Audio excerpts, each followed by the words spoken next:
In the early hours of August the 15th, 1967, a man walked into a quaint little white farmhouse near Shell Lake in Saskatchewan, Canada.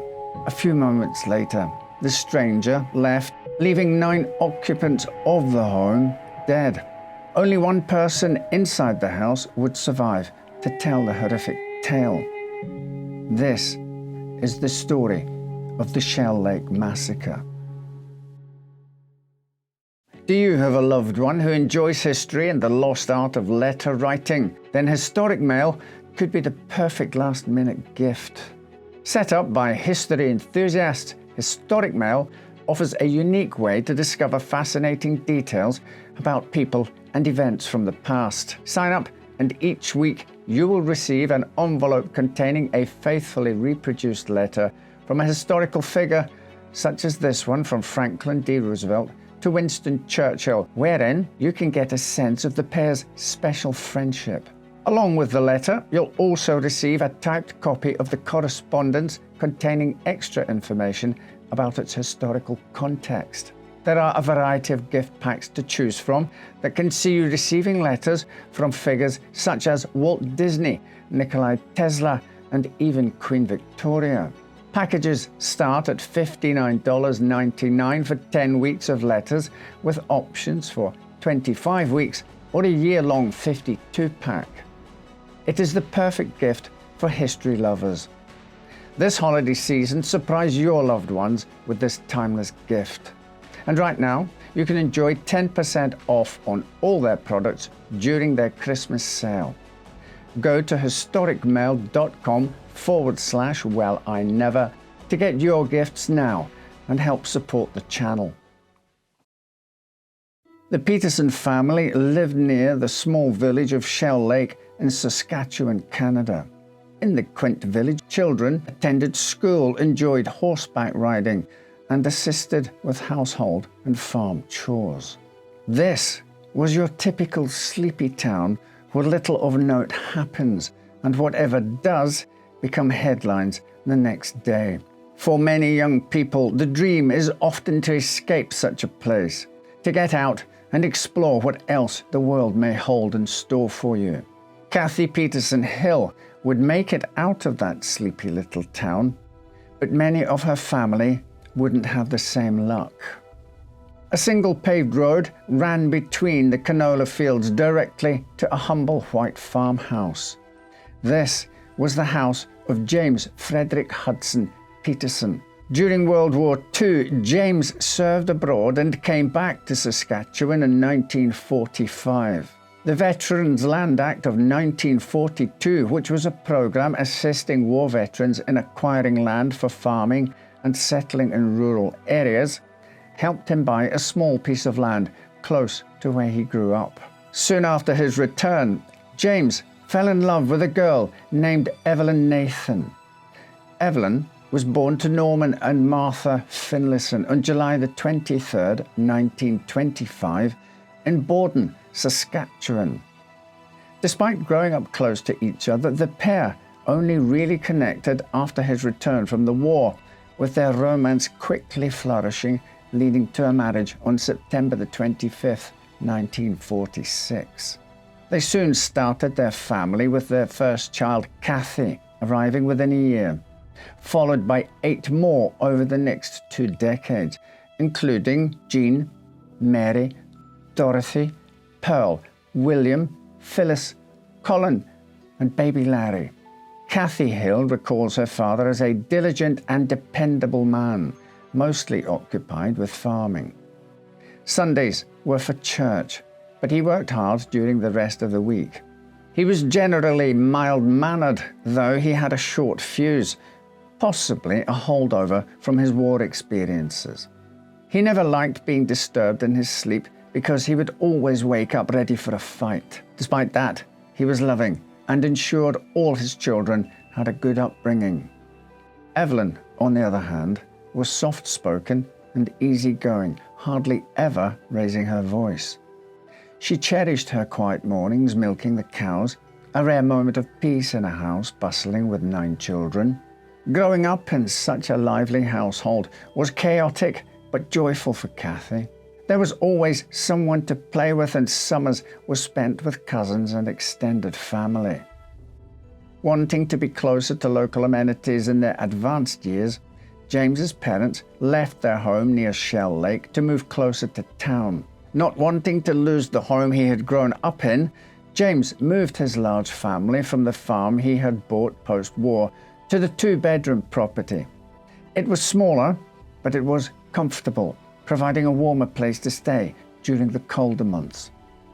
With 2 bedrooms and a fold-out couch in the living room, the space was cramped, but the family had never been happier.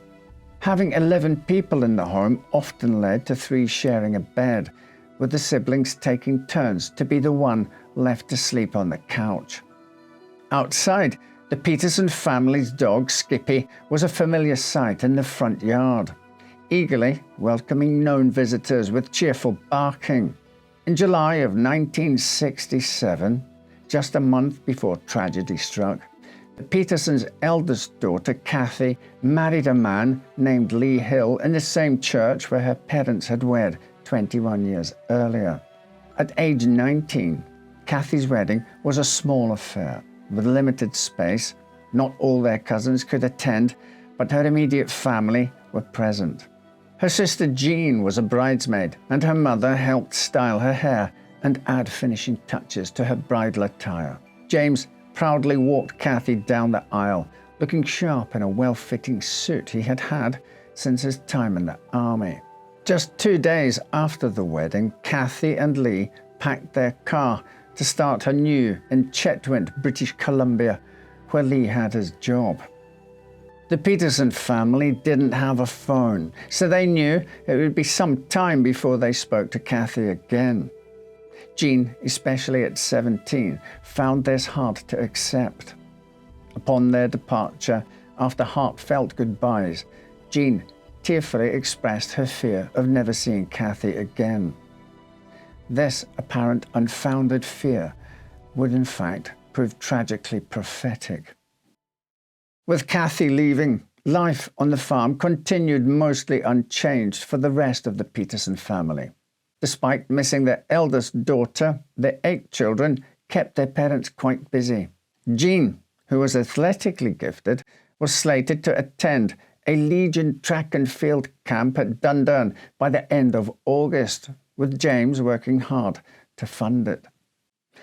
On August 14th, a close family friend and neighbour, Will Drew Lang, visited the modest little farmhouse for dinner. James and Will spent time together while Evelyn tended the garden and the children played in the yard. The 2 men discussed their plans for the following day, deciding to clean feed bins and transport around 50 bushels of wheat to a nearby grain elevator.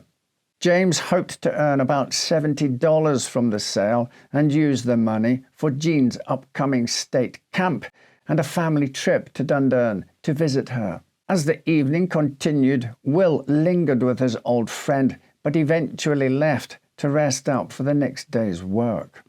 James walked him to the driveway, the moon casting a bright glow over their farewell. Unknown to Will, this would be the last night anyone saw the Peterson family alive. Early on the morning of August 15th, 1967, Victor Ernest Hoffman woke up abruptly at 3 a.m. It had been 3 weeks since his discharge from the Saskatchewan hospital in North Battleford, known for its treatment of severe mental illnesses. Victor had shown great improvements during his treatment, prompting his doctors to confidently let the 21-year-old go with nothing but a prescription for some tranquilizers. This was great news for Victor, who had always been a troubled boy. He had been battling previously undiagnosed schizophrenia, which caused him to start hallucinating by age 6, often seeing a devil-like figure he would later describe as standing around 6'6", with a long, slender tail. He would also see angels who would battle the demon, he believed, to save his soul. Despite this, He claimed on one occasion that the devil promised him riches should he kneel before him. Victor bowed, believing that by not fully submitting, he would still receive wealth, but keep his soul. By 10, Victor frequently felt urges to kill.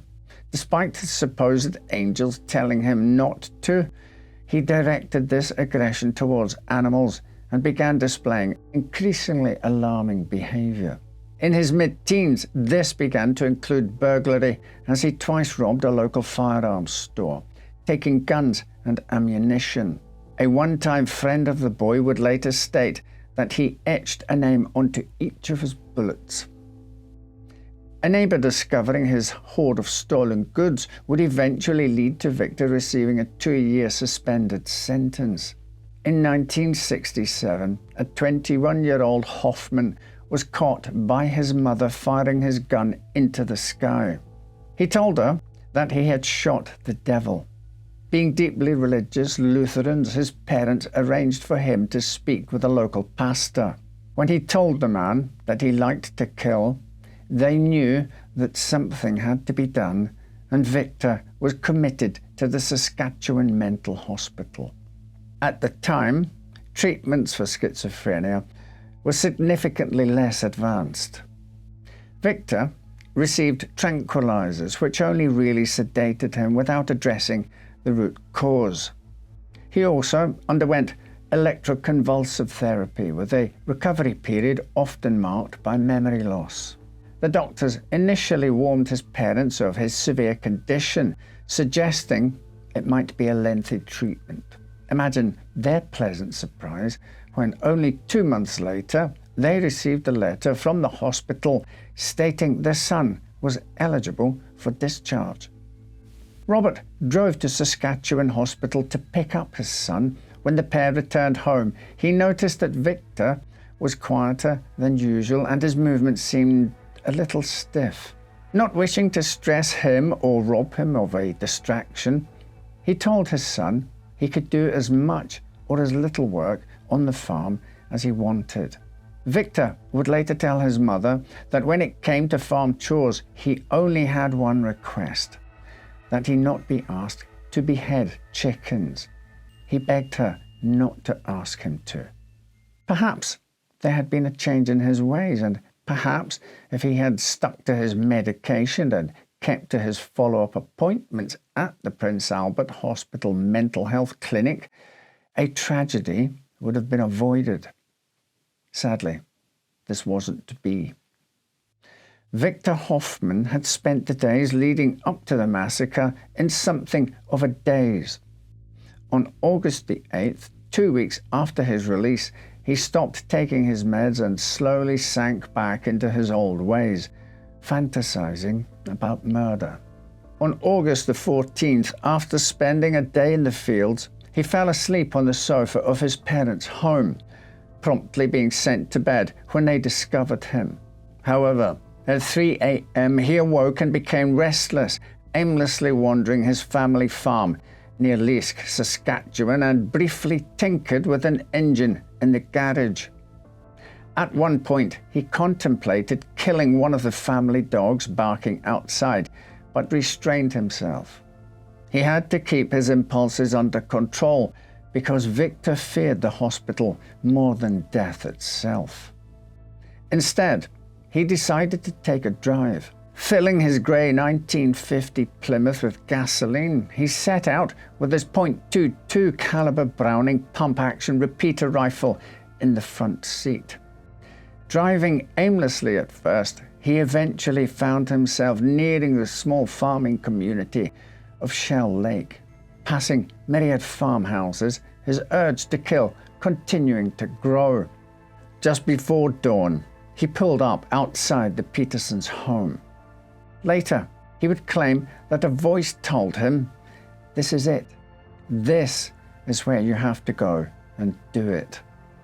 He slowly drove down the driveway, stopping to open and close 2 gates on the way before parking in front of the small white farmhouse. Evelyn woke up early that morning to feed baby Larry, while James prepared for the long day ahead. The other children were still asleep. 11-year-old Dorothy on the fold-out cot in the living room. And in the second bedroom, 17-year-old Jean, 13-year-old Marie, and 4-year-old Phyllis shared one bed, while 9-year-old Pearl, 5-year-old William, and 3-year-old Colin occupied the other. With his gun in hand, Victor entered the Peterson home. James, hearing the sound, called out, "Who is it?" When he spotted Victor, the pair began to grapple, with James being shot several times in his desperate struggle to protect his family before he finally fell. For a moment, Hoffman then left the home as screams began to ring out. Moments later, he returned and shot James once more before horrifically turning his weapon on the children, 2 of whom pleaded for their lives before being brutally executed. Evelyn, trying to flee with baby Larry, was caught outside. Hoffman spared neither of them. The only member of the Peterson family to survive the slaughter was 4-year-old Phyllis. Some claim that this was because she was hidden either beneath the bed covers or the bed itself, while Hoffman would later claim it was because he believed she had the face of an angel. After the murders, Victor carefully collected most of the cartridge casings, along with 2 wallets containing some $7 before leaving the scene. As dawn began to break, Will Drew arrived at the Peterson farmhouse. Having made plans with James Peterson for a busy workday, Will was surprised by the lack of greeting.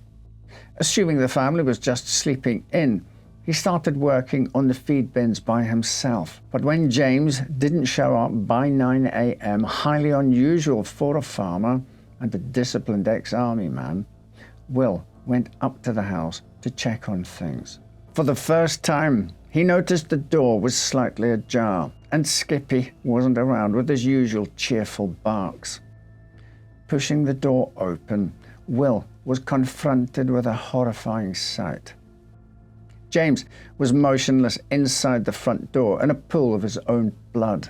In shock, Will retreated and raced the 6.5 kilometers to the nearest phone in the village in James's station wagon. After alerting the Royal Canadian Mounted Police, he hurried back to the Peterson farm. On his way back, Will saw Alvin Seminar working in his field with his son, Dennis. Alvin's family lived just across the highway from the Petersons. Alvin's daughter Gail, along with his wife Marjorie and cousin Bernice, were preparing salsa in the kitchen after attending to their usual everyday farm duties. But when the family saw Will Lang driving James's car to their home, they all knew something was wrong. Marjorie, unable to hear the conversation from inside, could only watch as Alvin's face changed from mild confusion to complete horror. Alvin left with Lang in James's station wagon, and Dennis, only 10 years old at the time, gathered the horses scattered around the yard. As he crossed the field, the Royal Canadian Mounted Police vehicles arrived. After a thorough sweep of the house, Corporal Barry Richards discovered 4-year-old Phyllis miraculously alive amidst the tragic aftermath. He carried her out, stepping past James's bloody body. Marjorie, initially thinking James Peterson might have suffered a heart attack, hurried to the Peterson residence herself, only to find her husband holding Phyllis, her small form almost completely covered in blood. In a state of shock, Marjorie, without a word, took Phyllis from Alvin's arms and marched back to her home to clean the little girl off. On August the 19th, 1967, hours after the burial of the Peterson family, the Royal Canadian Mounted Police apprehended Victor Ernest Hoffman without incident. He was found in his parents' home in Leask, about 65 kilometers southeast of where the murders took place. Following his capture, Hoffman shared that he had battled a demonic figure before making his way to the Peterson home. He depicted this entity as towering, dark, and having no genitalia. Subsequently, Hoffman was detained at the psychiatric facility in North Battleford, where experts diagnosed him with paranoid schizophrenia. Finally, on January the 11th, 1968, Victor Ernest Hoffman was acquitted due to insanity for the murders of James and Evelyn Peterson. But the story hardly ends there. Throughout the 4-day trial, Hoffman displayed a chilling lack of emotion, his gaze fixed on his feet, his face devoid of any expression. Even as the verdict was announced, he gave no reaction, and he seemed not to register what had just happened as the police led him away. Just 4 days before his 22nd birthday, Victor Hoffman was taken and kept at the Prince Albert Correctional Centre pending decisions on the course of his mental health treatment. The community, of course, was completely outraged. Victor's attempts to erase his crimes by picking up the bullet casings from around the house proved he was fully aware of what he was doing. 8 days after the verdict, the Saskatchewan government announced Hoffman's continued detention in Prince Albert amid reviews of the North Battleford Hospital's facilities. On February the 12th, 1968, it was declared that they were inadequate to treat Hoffman, so he was transferred to a specialized hospital in Penetanguishene, Ontario. He would be detained there until 2001, when he was granted supervised visits to the towns of Midland, Port McNicoll, and Penetanguishene. At the time, this caused massive outrage. 3 years later, he died of cancer.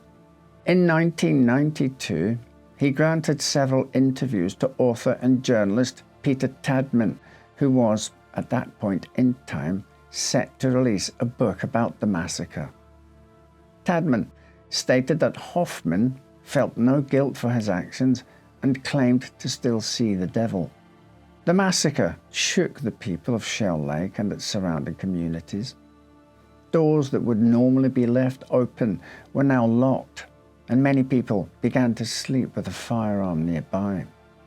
The Seminer family, who lived near the Petersons, found grappling with the aftermath particularly difficult. Despite attempts to maintain normality, the family's life was irreversibly altered.